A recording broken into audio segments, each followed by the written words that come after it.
expert, the guy. Matty's got jokes and a wild ride.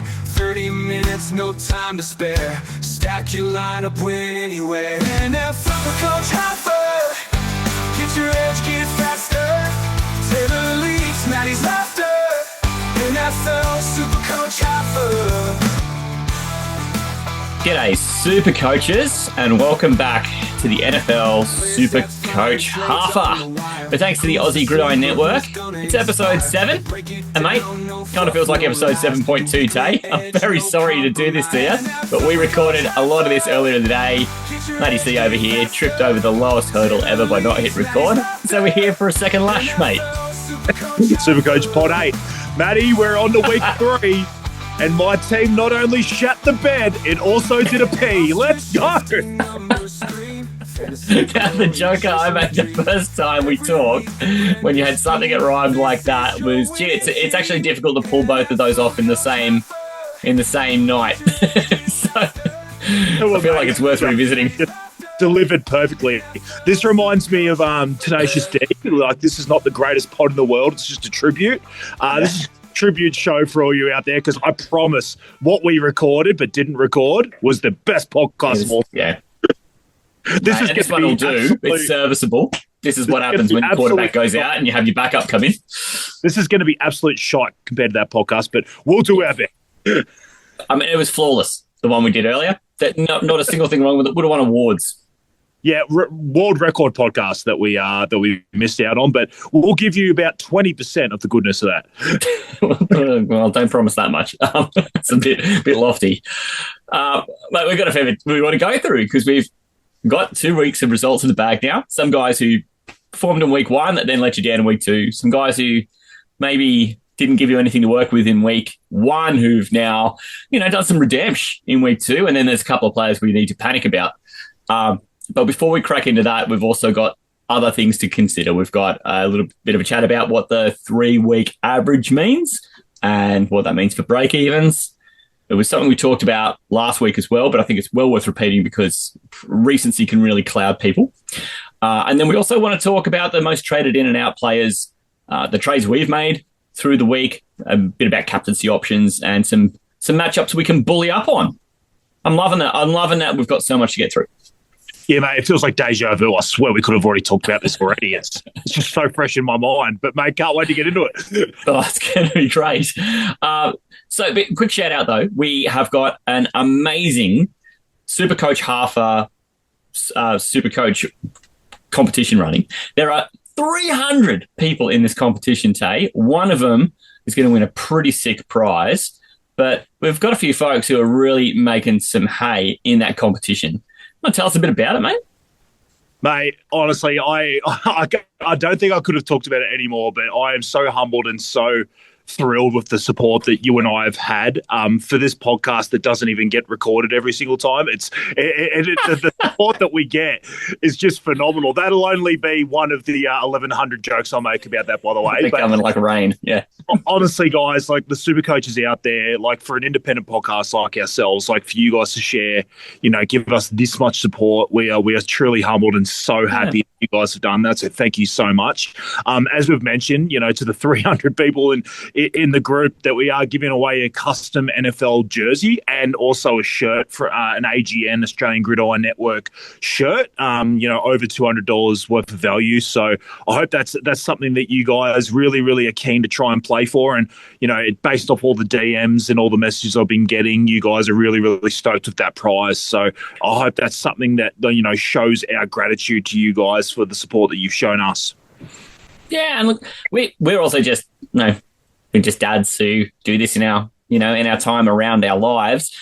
So we, sort of our lives are no different to a lot of the people who we're working with here in this group, and the more the merrier, right? The code, we forgot to mention this last week in all the talk about the competition, but the code to enter is 962235. If you haven't entered, go find it. If you've got mates who aren't in it, go and clobber them, get them in there, and make sure you beat them to that cool prize.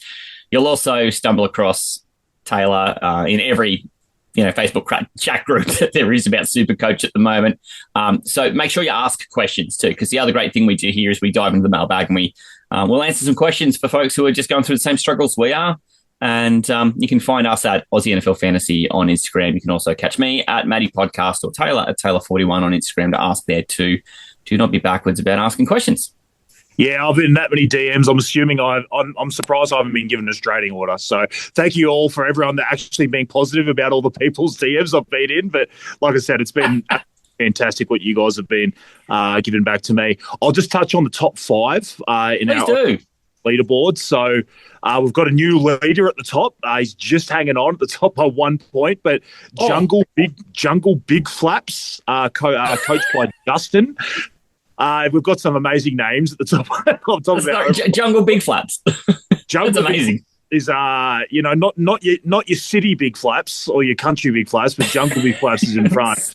That's suburban.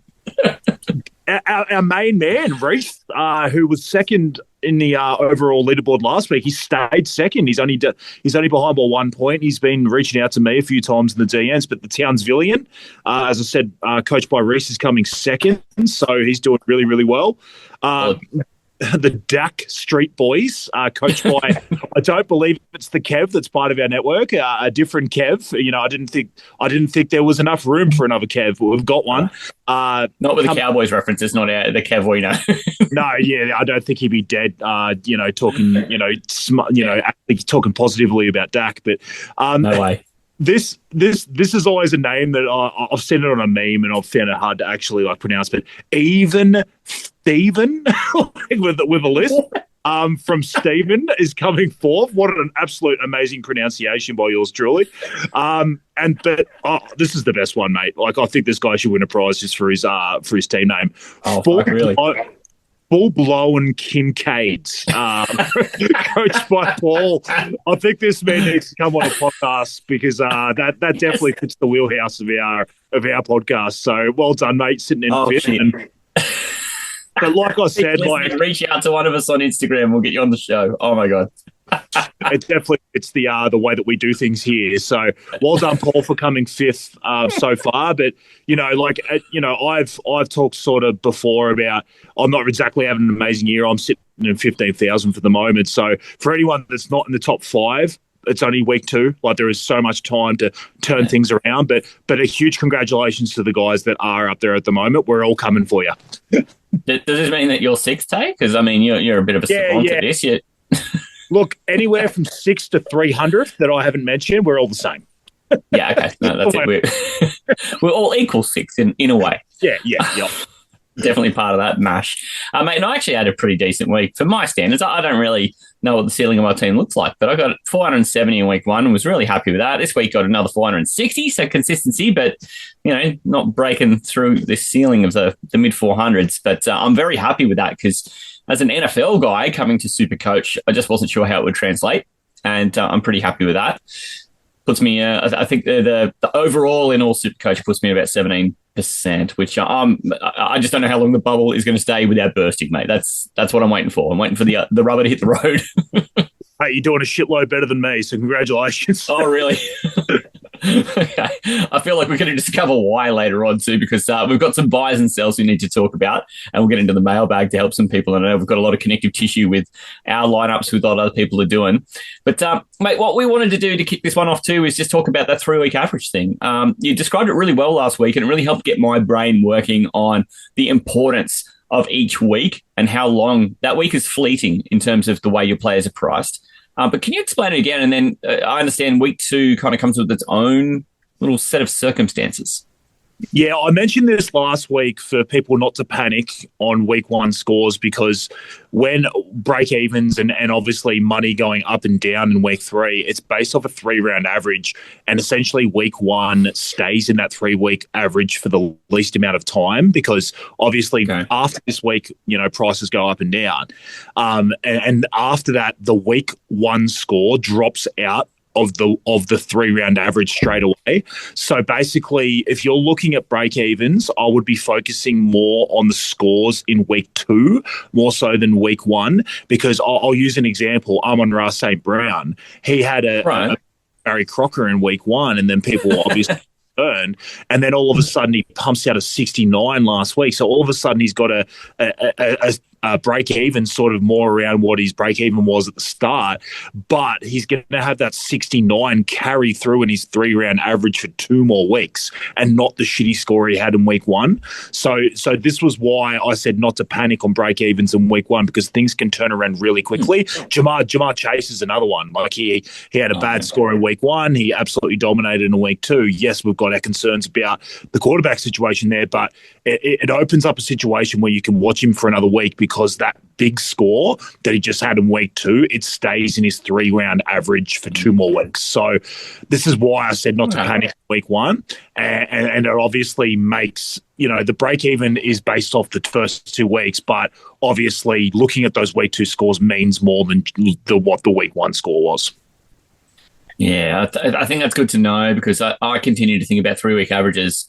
I don't know, kind of like I've still got my season-long brain in, because I've played draft NFL for so long. So to be thinking in these terms is new to me. I'm sure it's new to a bunch of people who are with us as well, who've come from the NFL world of it. For those who are SuperCoach people, I bet you it comes as second, like a second reaction. But it's the NFL bit that might be a little new to some of those guys. So it's just really good to get that refresher. Thanks for explaining that one out again. Absolutely. Like I said, there was a lot of super coaches out there that would just be rolling their eyes saying, we know what you're talking about, mate, shut up. But the idea is that we have people that have, not played Supercoach and have just played NFL Fantasy. There's possibly people that have played neither. They haven't played Supercoach or NFL Fantasy. So I just wanted to sort of reach to the broader, I guess, listener. And honestly, even for super coaches, it's not a bad thing to hear, just to remind yourself not to jump off any bridges because you're week 110. Your week had a bad week. So, I just thought I'd bring that up again, because something we'll probably touch on when we go through the most traded out and traded in. It's really funny. And I mean, we'll dive into that, because that's a huge part of where you find what are people doing, how can you differentiate yourself, what are people doing that you should be doing, and this is really important. We'll kick off with the guys that we've seen the most traded out. Yeah, is that the best way to go, do you reckon? Yeah, I think so. Starting with trading out, I mentioned, people jumped off bridges. It's probably a good idea to try and calm those people down. Wow.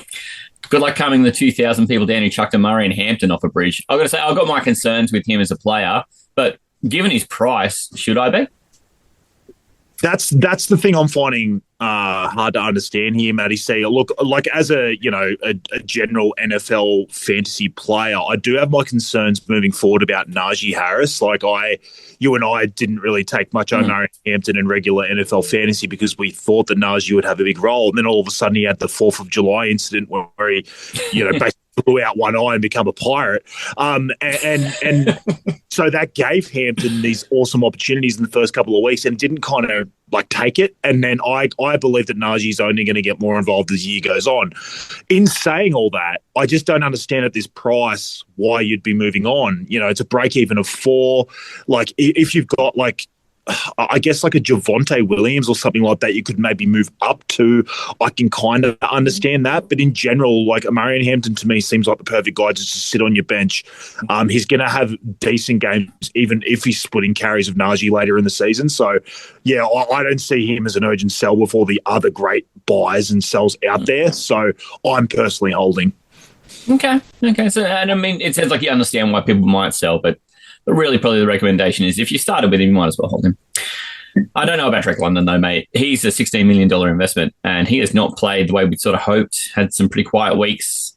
A few targets, but maybe not as many as you're hoping. And 1,900 super coaches had enough. Yeah, look, a break-even of 52, I do understand, the bit of a panic. I do still trust the talent, and I believe there's better game scripts on the way. They obviously had a game where they just basically dominated the entire way and kicked a bunch of field goals. He also was coming off a shoulder injury that didn't exactly seem like was 100% healed. From everything I've sort of heard from all the physios and stuff online, that he should be okay. He should be cleared with that pretty soon. He also had 15 targets in week 1. So this isn't like that he doesn't have any kind of connection with Penix. It's something that I just think was a bad week 2, and I'm more than happy to move on from it. I will say, though, at that higher break even, he is a guy I'm possibly looking at selling. It's more so about some of the guys around the wide receiver position. I think it's a position you can downgrade to a mid-ranger or lower sort of guy that's about to make money more so than the running back position, but I'll touch on that later. But in general, I'm fine with holding and giving another week because they do play the Panthers this week, who have a horrendously bad defense. But I do also understand the sell at that higher break even for guys that have, ridiculously low break evens this week. Yeah, in standard NFL fantasy, it was everything I could do to not take Penix and Drake London as like a stack in our breakout segment for the Aussie NFL fantasy show, because this matchup is one you can really bully up on. Matty Golden, the Green Bay Packers, he's also in the same kind of boat as Marion Hampton to me. He's young, doesn't cost anything, and people are bailing on him today. We've had 1,500 super coaches say 9 and throw him back. Do you think it's wise? It's very team specific. I personally at a break even of 14, there's a chance he doesn't hit that, but you've got Jaden Reed, who's just got an injury and he's going to be out long term, so that just offers up even more opportunity in the passing game. They've even got a matchup this week against the pass funnel defense in the Cleveland Browns, who are unbelievable at stopping the run, but for whatever reason they just decide to just let the passing attack sort of torch them. So I think there is an opportunity here for Golden. But I understand in a way, if people are going to a Roma Dunze or something like that and they want to sort of fork out that extra sort of $4 million and they're worried about Golden, I do understand that. If anything, though, I think I'd rather be downgrading to a Dunze instead of moving a guy like Golden, because I think he does have better days ahead. And he, to me, again, seems like a perfect guy to just sit on your bench. I don't personally have him, start with him, but if I did, I think I would be running him as a bench wide receiver and not using him as a trade, because again, I think there's far better guys you could be trading, and honestly, I think we all kind of have 6 guys I think we're okay starting at wide receiver now, so I don't think he's forced into being your lineup, so I just don't think it's an obvious sell. Yeah, that does smell a lot like the Marion Hampton situation for me. And because if he's not in your lineup, he's not in danger of, ruining your point score for the week, and you will make money. Mate, we can drop Joe Burrow, right? He is not going to be back till Christmas. Nah, mate, it's absolutely no brainer. If you've got him, get rid of him. Yeah, $26 million that'll free up as well. So that gives you some options to do things like where you're saying, hey, why don't you use a trade down from someone who's expensive to some of these fellows who are a little bit more cost effective, who will deliver points. Justin Jefferson's been off to an inauspicious start, mate. He's now got the curious situation of he had essentially a rookie quarterback, in his first 2 starts, play on Monday Night Football under the big lights, then on Sunday Night Football under the big lights, and now he's injured. So it's gone from bad to worse for his situation, but do we still believe Jefferson's okay to hold? Break even of 48, the talent's there. I'm not an owner myself, but if I was, I think I'd watch a week.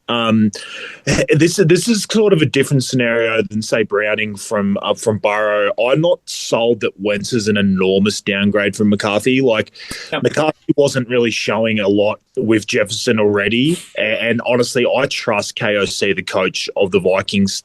We already saw what he did with Josh Dobbs off the bloody couch.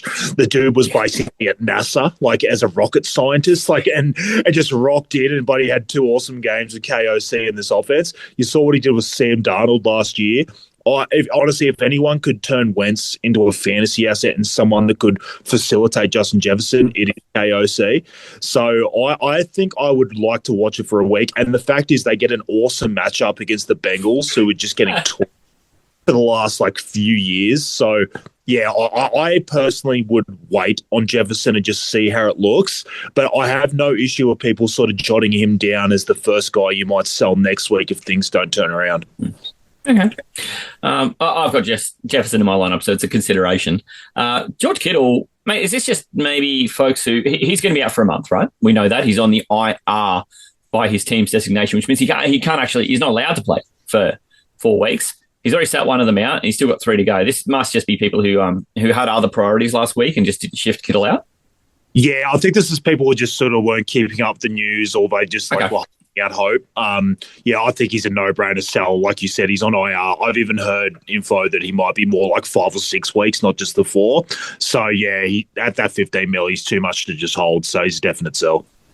Yeah, and look, these are guys who have had about 1,000 super coaches bail on them. Now we get a little bit of a drop to about 600 super coaches bailing on Travis Hunter. Part of my concern with him was that, and I said this in the preseason, as a rookie, he's priced well. Great. He's going to be on the field a lot because he plays offense and defense. But my concern was that every snap on defense he's playing is one less snap he's probably going to be able to play on offense for fitness reasons. And everything he does in defense won't score you super coach points. So that was my concern with him. So I didn't start with him. Do you think it's fair that people are bailing on him there? Yeah, I was with you. I had my own concerns about Hunter. We talked about it on the Wide Receiver show. We thought there were better cheapies to start with. Break even of 4, though, it's kind of similar to Golden. It's like, who are you to? If you're going to that Adunze or something, I do understand it, but are we really needing to upgrade these bench cheapies that we're not even playing in our starting lineup anyway? I will say that I do think Hunter's a better sell than Golden. I actually see better days ahead for Golden, just with the situation in his team, than probably Hunter, because I just don't know what Hunter looks like the whole rest of the season. Like, they're still figuring out what he's doing offensively and defensively and what that snap sort of share looks like. So I have concerns for Hunter, even long term this season, whereas Golden, I think, could actually turn it around pretty quickly. So if you just happen to have like both Hunter and Golden on your bench and you needed to use one of those to like move to a Rome Odunze, I would be trading Hunter before I traded Golden. Okay, now that's a good situation wrap up there. Probably the last one we want to talk about here is Chase Brown, who, mate, I don't know anyone on earth who liked Chase Brown more than you did. Even his own mother doesn't like Chase Brown the way you did. We've got 600 super coaches saying, it's been too rough for me, and they're bailing with a $16 million price tag on him. Do you think that's warranted? I mean, I don't know if the situation there's changed enough for running back to be bothered. I've got no issue with people waiting a week and just seeing what it looks like with Browning. I'm unfortunately one of the guys that is selling. It's obviously very sad given my preseason hype I had on him and all the numbers from last year. He's got a break even of 45, which honestly the best of Chase Brown could hit that. So it's not so much that I'm worried about him losing money, but it's obviously the drop down from Burrow to Browning. There's obviously less touchdown opportunities with a Browning-led Bengals offense over Burrow. There's unknown passing volume. I'm not sold that it doesn't mean that he's got some passing volume. It's just unknown, and I kind of felt like I knew exactly what the baseline was with Burrow. It's more too about the running back position. I think there is some better options to upgrade to. I've kind of been going a bit of a studs and duds, I guess what you want to call it, running back, and Chase Brown was the only guy I was kind of sitting around that mid-range area, and there's just a couple of guys that I've earmarked as guys I think that are must-haves and I'm going to move to. So I've got no issue. Like, I don't think it's an urgent sell. It just sort of fits the way that I'm building my team to sell him. Well, look, let's shift gears now and talk about the guys who people are buying. This is where super coaches are changing their lineups for the better. And nobody is more traded in Supercoach this week than, and you mentioned him a few times already, Bears wide receiver Rome Odunze. 4,500 super coaches out of 30,000 have said, get one in my lineup. Why is that, Tay? Nah, I understand it. The break even of minus 41. Shout out Dirk Nowitzki. And honestly, it's not even just that. The fact he gets the Cowboys this week, like it is an amazing matchup. I'll obviously touch on them later when we do a little bit of a matchup deep dive, but they're just getting torched by everyone, running backs, wide receivers, quarterbacks. Like they are just the NFC Bengals this year. They don't any kind of idea about stopping any other team. It's just all about trying to outscore their opponent. Like they obviously did, luckily against the Giants last week. But Rome Odunze himself, he's got 20 targets in his first 2 games. Like I said, I already touched on the amazing matchup he has this week, and he has the best rapport in the wide receiving game with Caleb, his quarterback. It does feel like a little bit of a no-brainer. It is, like, I can understand people not doing it. Like, it's very like team dependent and where you can go. Here's an awkward price at that sort of 8 million range. So I can understand why it isn't higher than that, like sort of 4,500 round of people, but it's one that I've got trade plans that don't involve him, but then I've also got some other ones that do, and I'm struggling to not just pull the trigger on Roma Dunze because he looks great, and with this matchup this week, he could make an absolute shit ton of money. Yeah, and he's I've kind of had in circles. I didn't trade him in yet, and he's not really part of my plan yet. But mate, if he and DJ Moore were priced the same, I would still want Roma Dunze because to me, targets are the thing you're looking for. That's opportunity, and if you're not getting targets, it's much harder for you to score points. Javonte Williams, all of a sudden, this is probably one of my best calls from the preseason in season-long NFL fantasy, is that I just thought Javonte Williams was not being taken seriously. And here he is. He's the most traded-in running back in all of fantasy for super coaches this week. 3,500 of them. Can't be wrong, right, Tay? No, they're not. The minus 37 break even again is just very tantalising. And he also gets a matchup against the Bears, who basically the Cowboys of the defending the running back position. They are so bad, and they've been torched last year. They've been torched this year. So given his scores in the first 2 weeks, he also had a very good score last week. So that's going to stay in his rolling average for the next 2 weeks that I've obviously touched on at the start of the episode. So yeah, it does feel like a good play. I've personally not put him in my plans. I've felt it harder to find a position for like an $8 million running back than it is to find a wide receiver at that range. It's just like I said, the way I've built my team was sort of studs and scrubs, I guess. The way that I've sort of ran it, it's all rookies and all studs. I'm finding it harder to put Javonte in there than, say, Roma Dunze. So I haven't gone with him, but I understand everyone doing it. I will just put one little thing out there. The Cowboys lost their starting center in Cooper Bebe. I don't know exactly how to pronounce that, but they are... I've talked about that with, say, David Montgomery at the Lions, like losing your center for a running back that doesn't really hit the edge and goes right down the center. It actually does mean a bit. So it's something just to keep an eye on. It's not a reason not to trade him in because, like, in SuperCoach, he's going to make so much money. And honestly, he has a great matchup this week. I can see why people are doing it. Yeah. And I mean, their line was already poor. So making a poor line poorer may not be the biggest difference because Javonte is doing other things. Like he had 6 catches, so he's doing some other things. Third player getting traded in the most, third different position. This is my favourite name to say in all of fantasy at the moment. Tucker Kraft. He's the tight end for the Green Bay Packers who had an extraordinary game on the weekend. 100-plus yards, a couple of touchdowns, mate. Surely that's enough to get everyone to want to get him in, right? He looks amazing. He was actually, like with regular NFL fantasy, I often wait at tight end, like you and I are kind of similar there. And Tucker Kraft was actually a pretty big target of mine in a few leagues. And, he's got a break even of minus 10 here in SuperCoach. And he also gets a matchup this week against the Browns, like I've already touched on with Golden. Yeah. They're a bit of a pass funnel. So I don't think they're going to get torched on the ground, Cleveland, here by the Packers. But I think, Jordan Love's going to have success in the air. And honestly, the way that things have looked so far, Tucker Kraft's just been such a huge part of that. So, he's going to smash through that minus 10 and make a lot of money. And, it's just a question of like where you are with tight end, I guess. Like, there are some underperforming lower price guys, but with tight end, I'm not sold enough that I think you should be spending that $5 million to upgrade a guy that's like basically basement price to him.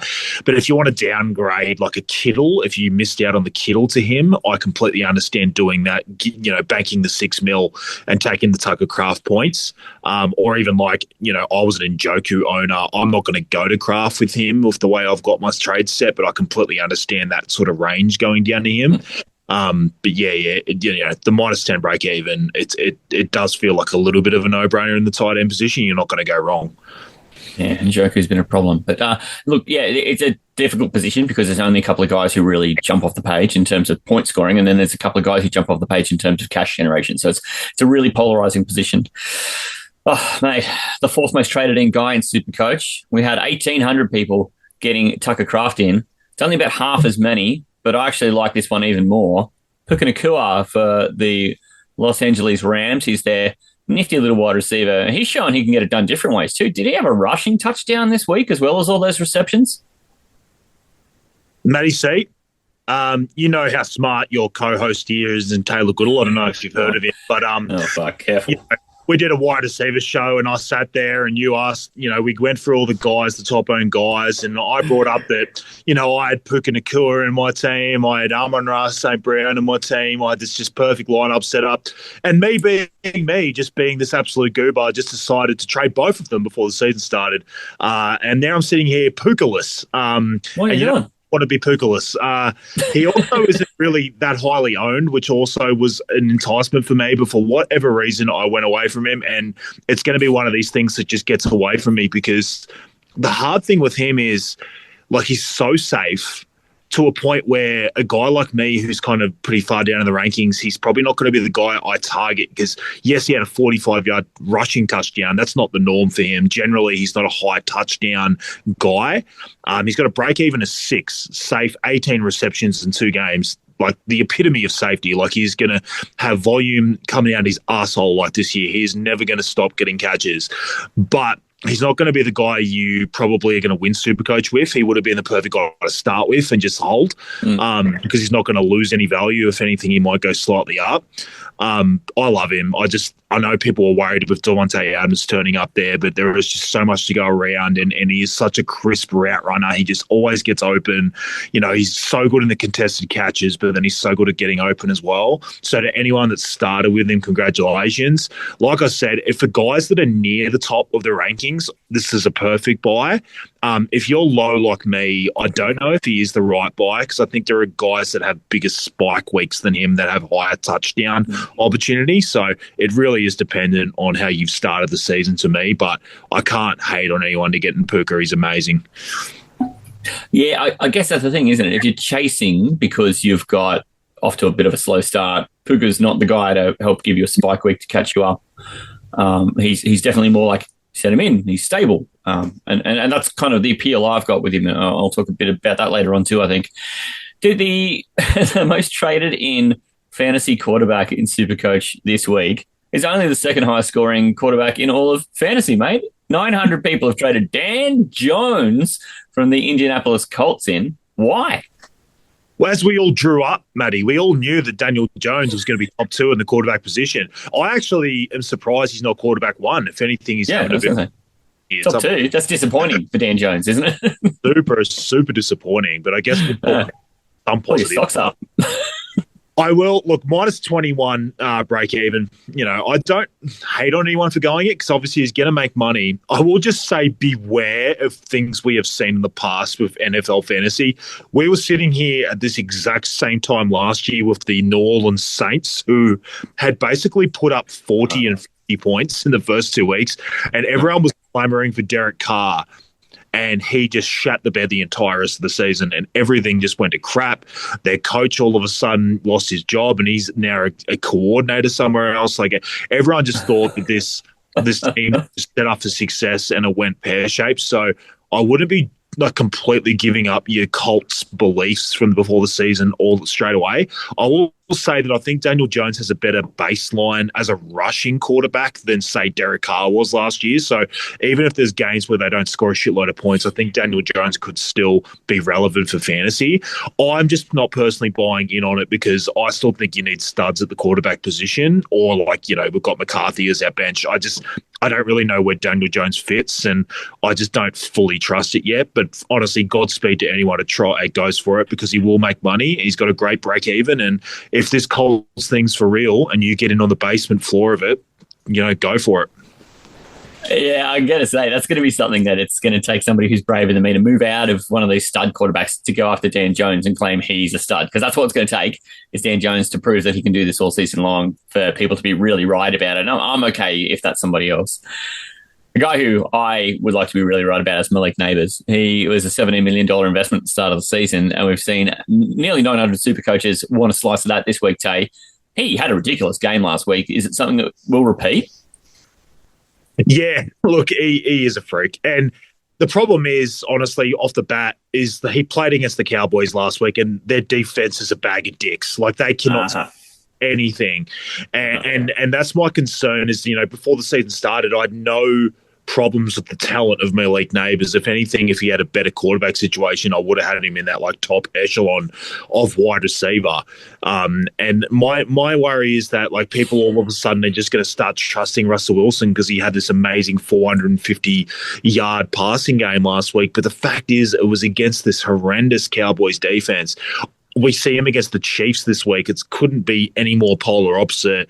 And I don't know if we're going to see the same passing attempts from Russ. So, yes, he's got a break even of 0. He is a stud. I've got no problem with people jumping on him. But the idea with studs like this is you're not really doing it for break even. You're getting them as a keeper. So it's not so much about that. I'm more than willing to just sort of wait it out and see how things look for us because I'm not trusting that this is going to be a high octane passing offense moving forward. So, yeah, I'd rather just watch it. And if Malik Neighbours is someone that makes 1 or 2 million over the next 2 weeks and gets away from me, then so be it. Yeah, I've sort of looked at other parts of this offense as well and just kind of going, I don't know really which bits of it I trust at all. But, I mean, Malik Neighbours is clearly the best bit of it, but just the price and the consistency's a little hard for me to buy. Mate, the next quarterback here is the 7th most bought player in and traded in player in SuperCoach this week. 800 people missed the Lamar. They might have missed the bus on Lamar at the start of the year because that's 800 people who are trying to trade in the most expensive player in all of SuperCoach. Is that a wise thing to do? Yeah, well, I'm one of them, Matty C, and I think it's no surprise why I'm sitting there at 15,000 because I don't have Lamar. One thing I'll bring up, and something I noticed with my own build of my team, and this is exactly why I think jumping on Lamar, even at that high price tag, actually makes sense. So I was sitting there last week personally with Josh Allen and Jalen Hurts. And the thing is, if you've got, say, Josh Allen and Lamar, it kind of insulates you away from having a really bad captaincy day because the chance of Josh Allen and Lamar having bad days together is basically 0. Whereas, like, you know, we saw Josh Allen last week have an absolute stinker as our vice captains playing early in the day. And then I basically only had the option to play Jalen Hurts later, who then had a stinker as well. I just think if you basically end up with Allen and Lamar, you know, you can basically vice captain the guy that's playing first out of the two and then, possibly captain, the other one later. And it kind of insulates you away from that absolute stinker as a captain, which is such a big deal. Yeah. So that's actually why I think, bringing in Lamar is something that's super important. I know, like, it's not something that's going to probably, like, get me back to the pack when everyone else probably owns him at this point, but it's something that clogs the holes, that basically if you got a leaking boat, you really need to stop the leak first and then figure out, elsewhere what else you're going to do. And that's what I'm doing with Lamar. I need to stop this leak and I need to figure out other ways to make up the points on the pack. I mean, you're going to pay up for him, but like, what are the chances he's going to put up a howler? Like, it's pretty low. He's just got so many ways to kill you because of how much he does with his legs. And even though he doesn't seem to have a star passing weapon anywhere in that offense, he just still throws for hundreds of yards. He had 4 touchdowns last week. He's a mystery to me, but he's a mystery that has to be in your lineup. And I don't trust any of his pass catches, like, ever. Yeah. but for whatever reason, like Josh Allen, he spreads it out to everyone, and then like anyone gets a pass. Like it's DeAndre Hopkins, who you're never ever going to start, but he's dropping in, a touchdown. It's just anyone and everyone. He's had 2 catches this year, and they're both touchdowns. So like you show me something that's completely unrepeatable over a long stretch. That's unrepeatable.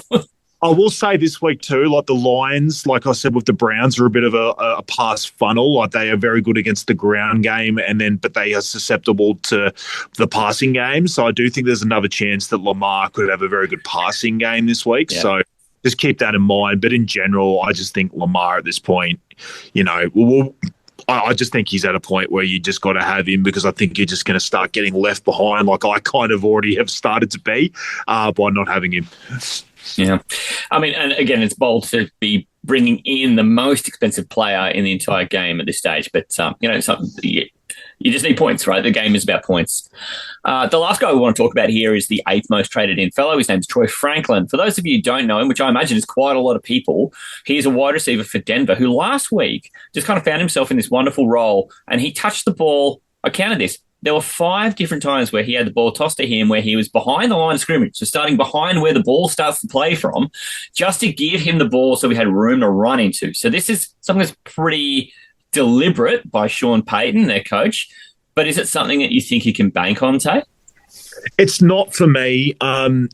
We talked about this in the the regular sort of NFL fantasy circles last year, that Sean Payton he's a hard guy to trust. He sort of plays roulette with a lot of it was mostly his running back position that he played roulette with last year, but it seems like J.K. Dobbins has sort of locked that up for now. And now it looks to me like he's doing that roulette with the wide receiver position a little bit. Like Cortland Sutton was a locked-in wide receiver one, and then for whatever the fuck reason, he played Troy Franklin more than Cortland Sutton last week. And I'm telling you right now, that is not projective. Like, there's no way that's just going to kill. And then I just have concerns that he's going to start doing that with other guys. Like you saw Pat Bryant, who they took in the draft. I wouldn't be surprised if all of a sudden he's more involved. Like I just don't trust Sean Payton with this stuff. Like I can see it flipping and going back and forward. He has a break even of -31, so I can't sit here and hate the trade. I just don't know exactly who it is you're moving to him. Like I personally would be sticking with the other cheap guys on my bench. I don't think I'm doing a sideways trade to him from these cheaper Goldens or Hunters and stuff, just to make $1 million or $2 million at best. And then all of a sudden, 2 or 3 weeks down the track, Troy Franklin's playing 35% of snaps, and then you lose all the money that you made anyway, or he just sits on your bench anyway. It just feels like a waste of a trade, so I just wouldn't do it. And that's the thing. I think when you trade him in, you're also kind of making this deal with yourself that you're going to have to use the second trade. So, because he only is worthwhile if he makes you money, then you sell him. He's not all that worthwhile if you keep him in your lineup unless he continues to score points like a gun. And I don't think anyone thinks he's going to be a real gun player. So, that's my concern. I've got a lot of concern in the coming weeks that the buys start in week 5. There's one bye at least where there's 6 teams off in the same week. So I want to keep my boosts for that, and I don't want to be using my trades with so little regard to how important they might be later to make a move like that. No, completely agree. Well, let's shift gears now. We've gone through the most bought and the most sold players in SuperCoach, but there are some teams who you can just beat up on because they've just proven that they're having a tough time doing their job against different positions. I have a tough time doing my job against some positions too, so I can sympathise. Where can we just find some cheap points if we need a 1-week starter?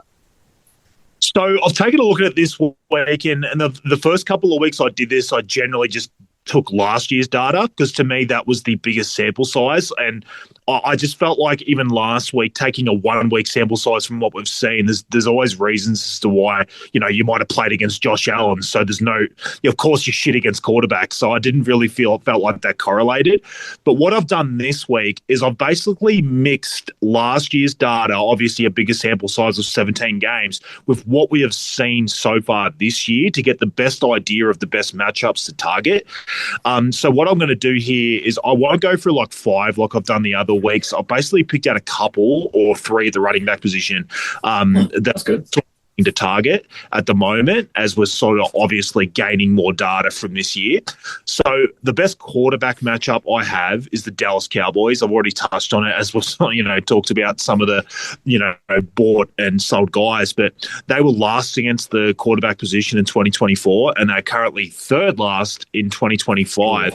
Obviously, trading Micah Parsons got rid of their pass rush. They're just getting absolutely torched. So, Caleb Williams, I think for anyone, who listens to our other show, I've brought him up as a breakout candidate for this week. So, I don't think many are rocking a Caleb Williams at the moment, but I do think he's in for a beat. What the other one I'm going to touch on isn't actually a team that I've actually based off last year's data. It's purely this year, and honestly they lost a lot of guys in the preseason and last year, and it's just an eye test thing, and it's the Miami Dolphins. They're 2nd last against the quarterback position this year, and they've been decimated, and I'm looking at them as a target. Like you saw Drake May absolutely torch them. You even saw Danny Dimes in week 1. They could have scored more points on them, but they kind of put the cue in the rack in the second half. So this could have been even worse against Miami's sort of quarterback defense. So I'm targeting these couple of teams right now. I think they're the best quarterback matchups as we stand right now. Yeah, and I mean, those Cowboys have been awful, but gee, for every bit of bad the Cowboys are, you can look at the Dolphins now and just be like, I don't know who you're going to beat at the moment. They just do not look together. Mate, when it comes to defense against running back, though, like there's definitely some teams who they're pretty sound to pass against, but gee, mate, you can just run all day on them. Well, rejoice for anyone bringing in Javonte, because the Bears are my first team I'm bringing up. Talking about Dallas being shit house on one side, the Bears aren't much better, and they are terrible at defending the running back position. They're second last against the position this year, and they were fourth last or 29th in 2024 against the running back position. So they haven't really done anything to shore that up. Teams just seem to be able to run the ball at will on this Bears team. So, for Javonte owners, I know I brought up a little bit of worry about the center and everything, but I just think this is a great matchup for Javonte. So I wouldn't have any worries or concerns for people bringing him in this specific week. I'll touch on the next two. I've got the Bengals are 30th. They're just kind of shit everywhere, but the Bengals are 30th this season, and they were 19th against the position last year. I think that was purely because they're so easy to pass on. It's probably the only reason they're only 19th and not 1900th. And the next team is, oh my God, this team, my goodness. I'll get to them later about a different segment, but the Panthers were last in the against the running back position in 2024. Somehow they're only 17th this year, but they are just decimated. And the only reason they're early doors, mate, early doors. Yeah, and they haven't actually been giving up the touchdowns. That's the only reason. They're still giving up yards. So, yeah, this team just has been a run funnel for many years, and they honestly are a funnel. They are this one team that they are just a complete funnel. It's like they just funnel into everything. Like everyone just sort of eats against this Panthers defense. They are atrocious. So, yeah, look, for running back specifically, they have been bad for years. So that's the one I'm targeting. But in general, I would be playing everyone against this Panthers defense. Yeah. Also, when you trail games a lot, your opponent just wants to eat the fourth quarter up by running the ball at you. So, they face a lot more running snaps than other teams as well. But they also don't defend them well. So there's more impetus, absolutely more impetus. Mate, I was a wide receiver. Who could I get a lot of touchdowns against and score a bunch of SuperCoach points for if I was still playing, mate? Well, surprise, surprise, if you've got a good quarterback, it's the same matchup as the Dallas Cowboys. 31st this season, so second last against the position, and 27th in 2024. So they're just getting torched again. They're tremendously bad defense. They are the NFC Bengals, I like to call them. I just think this team's going to be in shootouts all season. So, Rome Odunze. It's funny, honestly, the two best buys of this week, honestly, have possibly the two best matchups, with Javonte against the Bears on the ground and then Rome Odunze against this Cowboys. Do you honestly call it a defense? It's barely a fence, Matty C. So I just think there's a good offense. Yeah. Let's go with not fence. Great. Just came up with that. This is why people come to the show. Oh, exactly. Yeah, we come to the show for non-recordings and great facts like that. The other team, honestly, I've sort of touched on them already. They're a bit of a pass funnel, but the Browns, funnily enough, they're not a bad defense overall, but they seem to get torched in the air more than the ground. So they are 24th against the wide receiver position this year, and they were second last against the position in 2024. So, honestly, guys with Packers, obviously Tucker Kraft, people are buying him in, so I think there's good opportunity there. But just honestly, all the pass catches, that's why I'm reluctant to sell Golden. I think there's an opportunity here that he could turn things around in this matchup. So, yeah, the Browns are one that I'm sort of targeting. Do you need more evidence than that they stopped Derrick Henry for 22 yards and then let in 4 passing touchdowns? So, I mean, it completely illustrates the point, is that the Browns stanky. Mate, what do we do with tight ends, though? There's definitely a couple of teams who've just got culture of never having been able to defend a tight end since, TV used to come in monotone. But like what you just brought up with Lamar, and then obviously what you said with the fact that they stopped Derrick Henry and then he had 4 passing touchdowns. That's why I don't base all this. I don't base all this analysis off one season like this year, because obviously that's used the data. So that's why I'm trying to pair up a full season sample like last year with what I've seen this year, because it's silly to only base it off the fact that Lamar torched you. Of course, your defense is going to look shit when you've played against Lamar Jackson. So, yeah, I just thought that that's another reason why I bring up the way that I sort of target these matchups. The tight end position, surprise again, the Carolina Panthers. Oh, no way. I couldn't have picked that. Last against the tight end position this season. And second last, wow, who the hell was last? Who would have guessed? It would have been Vegas Raiders because they haven't been able to stop a tight end since 1992. Yeah, I think the Illawarra Mustangs, shout out, rest in peace. But I think they might have been last if anyone was worse. But yeah, second last in 2024 is the tight end position. So yeah, there could be a decent day for Kyle Pitts this week, obviously, for the Falcons. But another team I sort of chucked in here, it is very game script dependent because the Ravens obviously lead a lot of games, but the Ravens are second last against tight end position this season, and they were 21st in 2024. Like I said, they do face a lot of passing attacks because they're in front in games, but for whatever reason, they just have a defense that's kind of happy to sort of give it up underneath against the tight end position. So, yeah, I just thought I'd earmark them for anyone who has concerns about going against the Ravens with your tight end. There is actually opportunities there. Yeah, and again, this is one of those things too where a team leads and their opponent is constantly passing to try and either get chunks of yardage or stop the clock if the pass is incomplete so they can, keep the clock in their favour. The middle of the field is a place to attack late in games. So it's no surprise to me that are they particularly bad against the tight end as a football team? No, but game situation puts you in a spot where this is how you fantasy. It's not about teams winning and losing. It's about where the points are. Mate, that's been fantastic. They are the best matchups outside of the fellas who've been the most bought and the most sold. Tay, let's go and help the everyday Joe with their fantasy teams by getting into the mailbag. Let's go. First one comes from Shane Holsworth. It's kind of almost a mix of two of my favourite New South Wales fast bowlers, Shane Lee and Cracker Holsworth, mate. I'm probably naming players you don't remember. I definitely know Shane Lee, mate. Oak Flats legend. Him and Brett. I believe the Oak Flats cricket field is still named after Shane Lee. Oh, fuck me. Really? How about that? I'm certain it is. Nice. I haven't played there in a long time, but it used to be. Jesus. Well, there you go. Nice digression there. But he asks not about Shane Lee or Cracker Holsworth. He asks about Pacheco. Isaiah Pacheco is in his lineup now. He just wants to know, do you reckon it's worth trading out to Travis Etienne?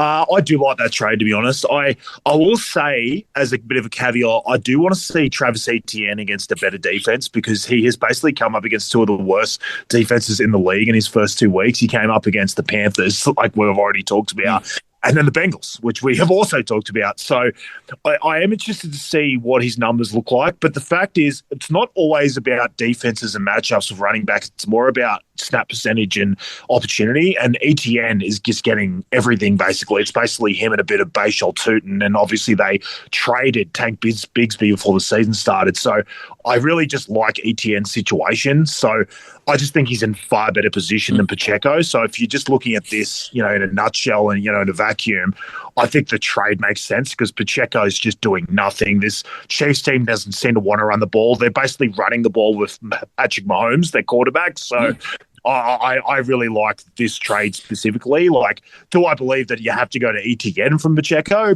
No.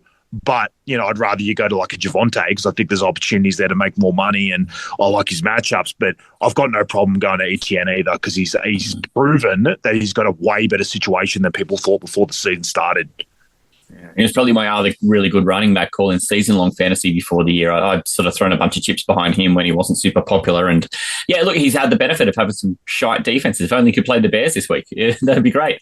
Yeah. The next one is from Robbie Sr., not Robbie Jr. He wants to know, Drake London. We just talked about him, mate. Is it worth holding on to Drake London? Yikes. Robbie Senior. Look, yeah, we touched on London. I know it's a bit fence city, but I think it's very team dependent. Like I have my own trades where one set of trades involves holding him and one doesn't. That's how like on the edge I am. So Robbie, you're not alone. I'm kind of looking at it the same way. It is very dependent on whether you believe you could spend the money that you're, say, dropping down to Roma Dunze elsewhere. I personally can, so that's why I'm looking at it. But I don't think London's an urgent sell. Like, he's got a match up against the Panthers. You know, he saw 15 targets in week 1. I don't think in any way he's an urgent sell. But if you think it helps your team because you're like, I don't know about sideways trading him. Like, I think I would need it to be for a different, like if you're saving money to upgrade another position, then I've got no problem with it. Yeah, you sort of don't want to be sidestepping. You want to be using it to either make money or solidify a position or both. But yeah, I can see with 15 targets in week 1, I find it really hard to give up on Drake London so fast. Next one's from Stephen Proud, and he wants to know what's great about that is actually he would truncate down to first initial and last name would be Sprout. I bet you he gets that a lot. Hey, Sprout, let us know if I'm right. What do you do with Jefferson and Jamar Chase now that their quarterback ones are in trouble? And mate, this is 2 of the very highest priced wide receivers, so this is a big deal. Yeah, I touched on Jefferson already. I think he's worth a watch because, like I said, I didn't exactly see amazing things between the connection of him and JJ McCarthy. So I don't see Wentz coming in as this like classic, dropping down to a backup situation for the quarterback. So he's got a break even of 48 too. So it's like, I think I would rather wait a week on Jefferson and see how it looks because I do trust the KOC offense and that if he's going to get anything out of Wentz, it's him. So, yeah, I would wait a week on him. Because of the situation with Chase, and I brought it up obviously with the 3-game average and the rolling average, I think I would wait a week on Chase too because Browning has had some decent games in the past. Like when he stepped in for Joe Burrow, he's had like a few top 10 quarterback fantasy weeks. So he's one of the better backups. So I think I would wait. I know he's a high price tag and he's that 23 mil, but because he had a big game in week 2, it's only basically 1 week that you might lose money on, and then you can sort of reassess next week. But I've got no problem if things look really, really bad with Browning and you want to make him your first trade next week. I've got no problem with that, but I personally am waiting. Yeah. So something that was brought to my attention in the late part of last week, just after games had finished, and there was a bit of breakdown about the Burrow situation, was that in their 6 starts before where Jake Browning was Jamar Chase's starting quarterback, Jamar Chase only cleared 10 points half those games. So, that connection wasn't there. But then, he played 3/4 of the game this week and just fed Jamar Chase. So it does give me some reason for optimism, but I do think the drop-off from Browning away from Burrow is so significant compared to, I've seen Kevin O'Connell, the Vikings head coach, turn practically a vegetable spud into a top quarterback in Sam Darnold, a player who maybe was seeing ghosts and shitting himself in places like New York Jets and Carolina. And then he goes to the Vikings as the ultimate punt and comes up. So, look, I've got a lot of faith in Kevin O'Connell, as you do. Put it this way. There is absolutely, I give it a literal 0% chance that Chase over the entire rest of the year returns his value like that he is now because I don't think he has the ceiling of wide receiver 1 with Browning. So that price he's at right now will drop. I don't know like how quickly that price will drop, and that's why I'm willing to wait a week. But that's also why I said I'm more than happy for him to be most sold next week, because if it doesn't look good, that price could drop really, really quickly. I just think his ceiling's gone without Burrow, but I do want to at least just see, because if you've got a Chase that's still getting 10 to 12 targets and still getting 8 for 90, it's still not worth like an immediate sell, but it is something we're going to have to look at. Yeah. I can imagine people dropping him quicker than a sneaky fart in an elevator otherwise, mate. The next one's from Brendan Kane. 2 first names is always a crowd pleaser, says Matthew Connor. What do you do with Lamar and Allen when they both have their bye week? Did you know they're both on bye in week 7, Tate? Yeah, it sucks, but I still don't think it's something that we need to worry about right now. I'm bringing in Lamar to pair with Allen myself, as a trade in week 3. So I'm clearly not worried about it too much, because I think you just need that high ceiling points in your team right now. Obviously, there's concern because a lot of us are rocking, McCarthy as our backup or bench quarterback. So the hope is that he's back at least. So at least we have one starter. Honestly, because those guys have high ceilings, I actually don't even have a problem like basically having to use 2 trades on getting one out and then getting them back in later, because it's just something that I think we're just going to have to wear the trades about, because their ceilings are just too high, especially as captains, vice captains, and captains. So, yeah, I do understand the question. I just don't think it's something that's super actionable right now. But we'll obviously talk about buy coverage as we get to like sort of week 5, week 6 and stuff about what we're going to do in our plans. But right now, I wouldn't be too worried about it. And those buys start early. I think we've got Chicago and Atlanta off as early as week 5. So they do come around. But yeah, look, I mean, this is about to go into week 3. That's week 7. That's a month into the future, mate. Things change in an hour in SuperCoach. So a month, we've got some time. Last question from our bag is Justin Askew, and he says, mate, if I trade Swift out into Javonte, mate, I would. Yeah, that's one of the better trades, I think, mate. Like, if that's your option to go to Javonte, it's perfect. You're making money. You get a guy that's going to then make money on top of that. I actually think Javonte in general is a better option than Swift, even if they were even money. Like, I just think it's a great situation. Like, you know, Javonte gets the Bears, and the Bears are actually a way better sort of run funnel than the Cowboys are on the other side for Swift this week. So I think you're getting more points this week. You're making more money. You can use that money elsewhere. It feels like a bit of a no-brainer. So I think that's a great trade, Justin. How about that? Mate, we have gotten through 5 questions in the mailbag. We'd love to do more, but we don't always get the chance to read them all out on the show. Do make sure you don't stop believing and reaching out to myself at Matty Podcast, Tay at Taylor at Tay 41. And then you can also get us through the Aussie NFL Fantasy Show Instagram. You can't go anywhere on Facebook in any group that has something to do with SuperCoach at the moment without Taylor appearing there as well. So we're around, and we love answering questions. So reach out to us, mate. Don't stop believing. Hold on to that feeling. And this has come about because when I got home, my daughter had that song on the TV down the far end of the house with karaoke on of some sort. Like, it had the lyrics up. I think she was trying to learn the lyrics. I was like, who doesn't know the words of that song? So that's where that came from, mate. I brought up on our podcast that I'm weirdly like into musicals these days. I aged into musicals as I got older, and I used to watch. I even started watching Glee, and that's a huge song in Glee. So for anyone who doesn't like musicals and Glees and just wants to turn this podcast off, I get it, but that's who I am. Oh, I'm sorry. Yeah, mate, and my wife was into Glee, and I've got two daughters who are in that age group now, so I'm well outnumbered, mate. That's my life. Talk about life, mate. Let's get into some trades, because you and I, we've actually got to talk about the trades that we've done in our lineups, just to, I think, show people a little bit about what goes on in our teams as well. That, you know, we're completely in the same boat as everybody else playing SuperCoach, right? Each week we're going to have tough decisions to make, and we're sometimes going to get them right, probably sometimes going to get them wrong. I've got a pretty clear a set of trades for me, Tay, but you were talking about how you've got some decisions to make around yours, and you're not even settled on it. Want to walk us through that? Oh, I do think I'm going to use a boost this week. Like, I do agree with you. If you've got a team that's set up quite well, I understand saving your boosts for like buy periods and stuff like that. But even generally with the NRL side of SuperCoach, I am a bit of an advocate for using a couple early to get your team right, and then sort of saving a couple for later. Because honestly, the start of the season is super important about getting your team right, and obviously getting the guys that can make money and sort of setting that team up. So I am going to probably run 3 trades this week. 2 of them are pretty much set in stone, and it's really the third one that I'm choosing between. So I am going to go to Lamar. I just think it's the time.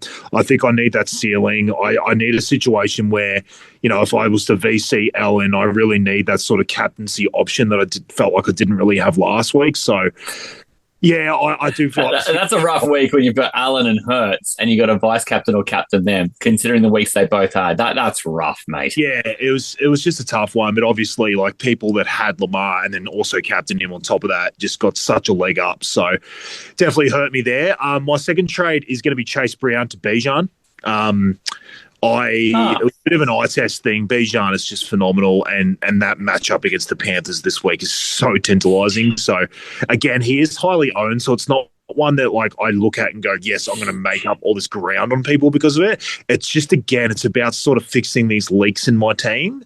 And I do have some pods elsewhere already in my team that if they hit and I get these other studs right, I do think that that's how I'm going to sort of, gain back on the pack a little bit. So that's my two that I've locked in. The third one where I'm questioning, and this is where I essentially make the money to facilitate those two trades. So my first option was Njoku to Fannin, so basically downgrading at tight end because I started with Njoku. It's just funny because Fannon's literally the reason why Njoku hasn't worked out. So it's almost like a petty trade, just like pissed off at the fact that the Fannon's just sort of taken over from Njoku a little bit. So that would be to sort of sit Fannin on my bench. The other one is, and honestly, this is the way I'm sort of leaning, because like the less I trade at tight end, the better, because I just don't really like the position, is I would be trading London down to a Dunze. And with that money that's incoming for a Dunze, the awesome matchup against the Cowboys, I think there's like 50-50 chance that a Dunze just outscores London week to week at the moment anyway. And with all that money incoming and what I can do facilitating those other two trades with that downgrade, I am sort of leaning that way. But that's sort of the two third trades I'm doing, but I'm pretty locked into those first two. Oh, I like that. But the idea that you can just bank yourself about $8 million by making that move, still guarantee yourself some points, because Dunze, it is very easy to see that he's getting a lot of targets. And like we said, like if he and DJ Moore were the same price, I'd be taking a Dunze all day because the opportunity. So I definitely get that. And I like that you're able to then free up that money to go and premiumize your other spots, because, that last week would have hurt. You will remember that for years to come. Yeah, absolutely. But no, this is my way of trying to turn things around. So let's go. Yeah, I can't tell you my best weeks in fantasy football, but fuck me, I can tell you the worst weeks I've ever had, blow by blow. They get different. That's for anyone that's watched Rounders with the poker with Matt Damon. Honestly, that is like one of the things that sticks in my head. It's honestly fantasy to an absolute T. Everyone can tell you with absolute accuracy the worst loss or the worst pot they've lost in poker or the shittest like pick they've had in fantasy, but they cannot recall the best thing that they have done because they don't remember the good times. They only remember the shit. That is honestly fantasy to an absolute T. Because it leaves you a scar where the good times don't leave a scar. Unless they're really good times.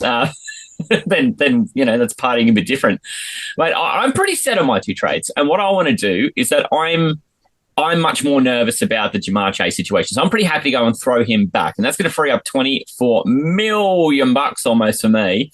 And what I'm going to do is I'm going to pair that with Hampton, who's giving me shudders.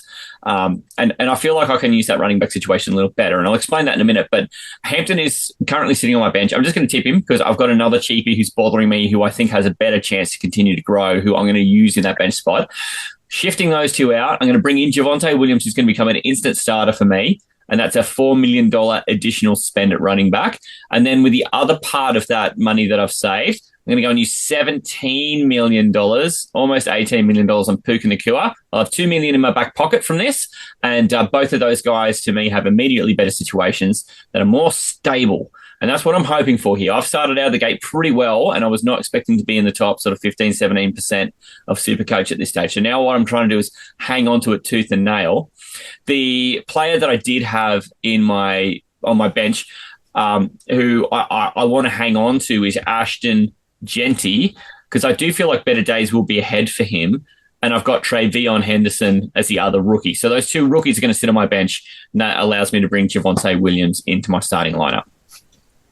Yeah, and the Puka Nacua thing makes more sense for you because you've had a good start. Like I mentioned, you don't need the ceiling, and you just got a little bit more confidence. I will be out there and saying that is two trades I'm not certain you have to make. I'm not saying don't. Mainly because I still think Hampton can sit on your bench, and I have no problem with continuously playing Genty because I think things will turn around. So I don't know if he's a nice bench because you're obviously going to be benching him when you bring Javonte in.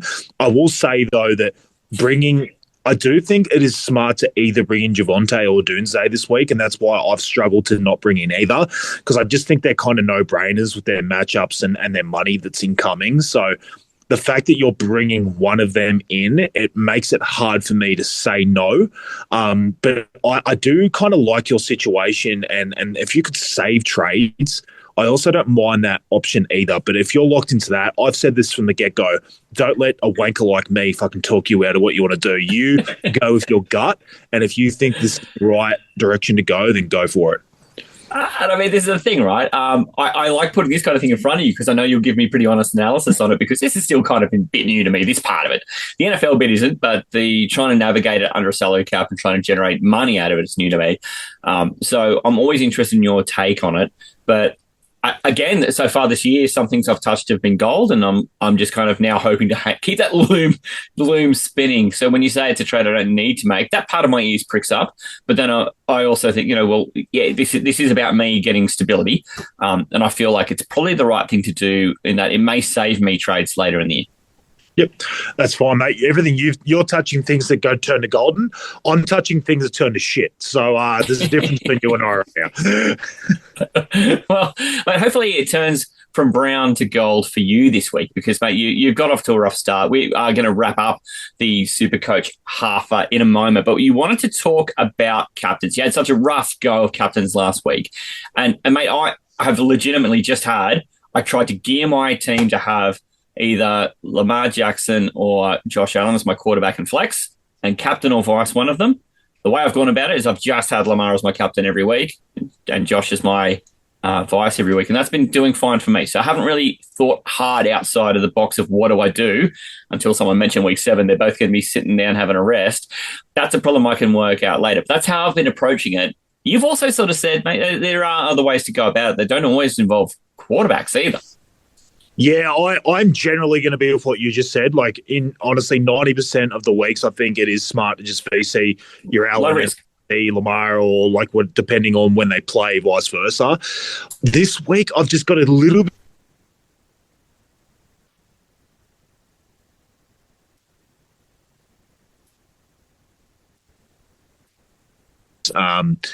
He could have an absolute massive ceiling game that you're going to be just looping anyway. So maybe the captain doesn't even come into calculation this week anyway. But if it does, I'm actually going to go. I know it's silly because I just brought up this whole thing about making sure like you get Lamar and Allen, because you can basically just captain if one goes shit. But I am in love with this matchup for Bijan Robinson against the Panthers. My God, like the Panthers are just getting torched on the ground like for multiple years. And I think this is the kind of game that Robinson could just be absolutely torching them. Like if you really want those touchdowns, like that's where the variable can come. But I have almost no doubt that he is going to run for, well over 100 yards in this game. They are not going to be able to stop him. Even if Tyler Algier comes in for 30-odd% of the snaps, I just think Bijan's going to do so much 70 that I think he's got a high ceiling this week against this Panthers team.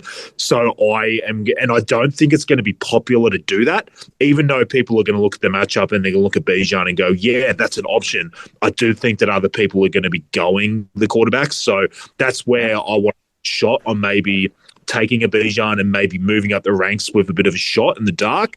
But I don't think it is in the dark because the Panthers are just so bad at defending that running back position. And yeah, I think Bijan could be in for an enormous week. We saw him do it once or twice last year too. He just did all this damage in the first half and could coast, or they didn't even need him in the second half, and he already had enough points. He did that a bunch of times last year. So, why not beat up on the bad rushing defense? We talked about this being a team that you can pick on if you want to you just get the best out of your running backs.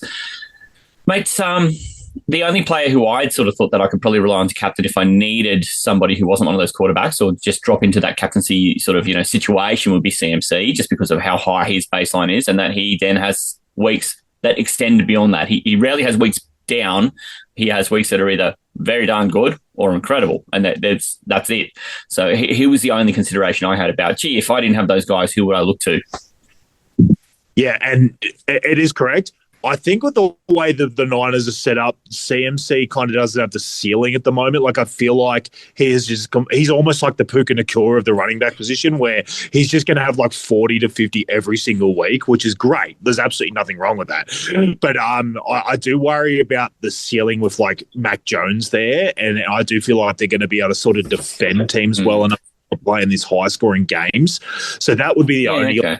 I guess, concern with going CMC, but I don't think it is a concern because I don't think it's going to hurt you. Like, I legitimately captained a bloody 17 last week. So, if anyone's got concern, it's me. So, like, I don't think you're going to have a really, really bad week, captaining CMC. But I just think that Bijan with this matchup has, like, a far bigger ceiling than that. And, yes, CMC obviously catches a lot of passes, and that gives him that baseline. But, yeah, I'm looking at this Bijan. Touching the ball all the time, man. I'm hoping this is like a 3 touchdown week, honestly, for Bijan on the ground. Same here, mate. I would love nothing more than to see that. On that note, though, we have got to the end of episode 7B of the SuperCoach Halfa, and I'm just checking. Yes, we're recording, so there we go. This has a chance of being published on Thursday night. The SuperCoach 2.5 hours. Yeah. The 2.5. So I'd like to thank our listener base for, one, finding us and spending any time with us. I'm always so grateful when I see any listens come in for anything we produce, because I know that that's somebody who's making time in their busy lives to spend with us, and I'm really grateful for it. We just, again, like I've said, we're just two dads who do this in our spare time and try to do this as a bit of a hobby, but also we're fascinated by fantasy football and all the different formats out there, and we are in the struggle just like you, but it's great to get this platform where you're helping people.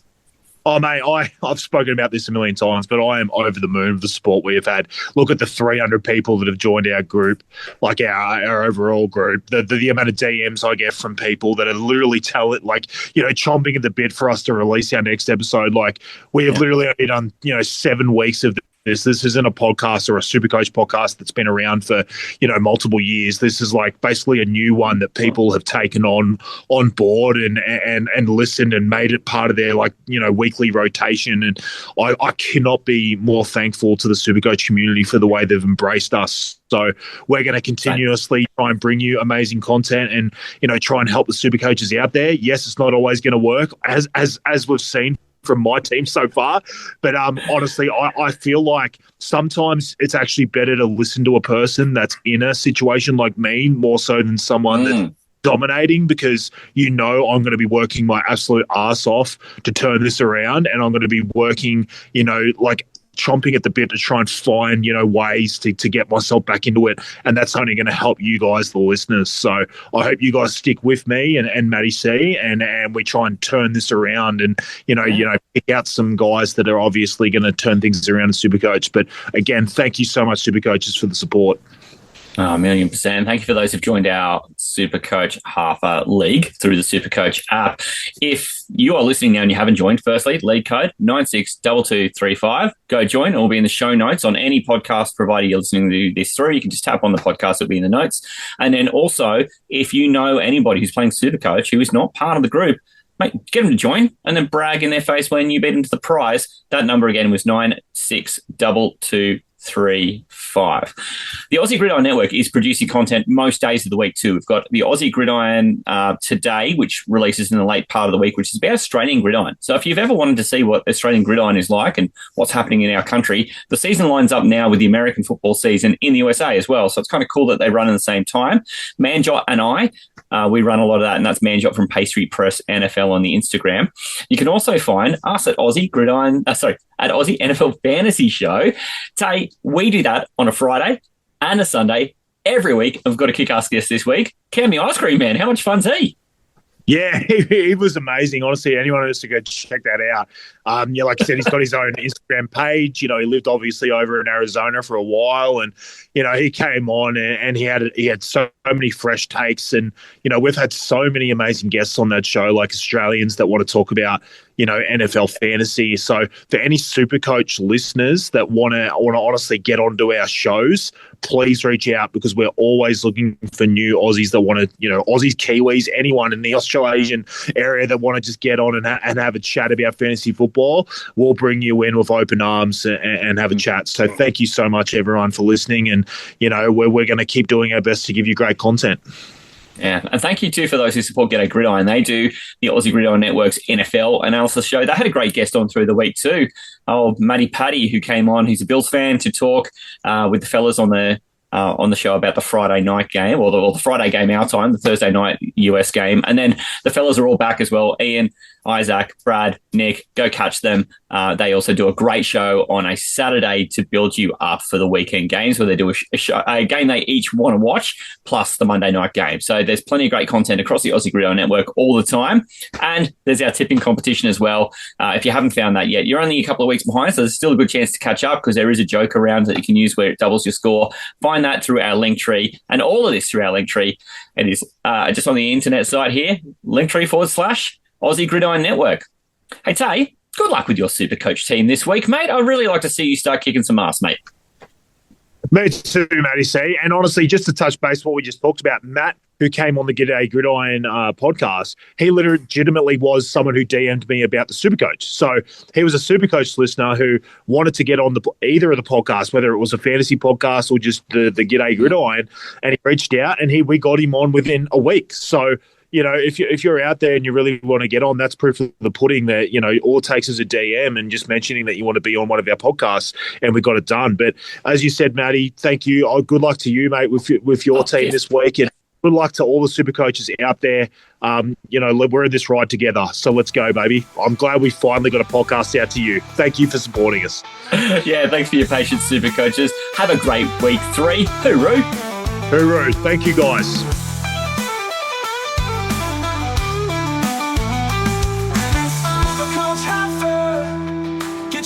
Get it faster.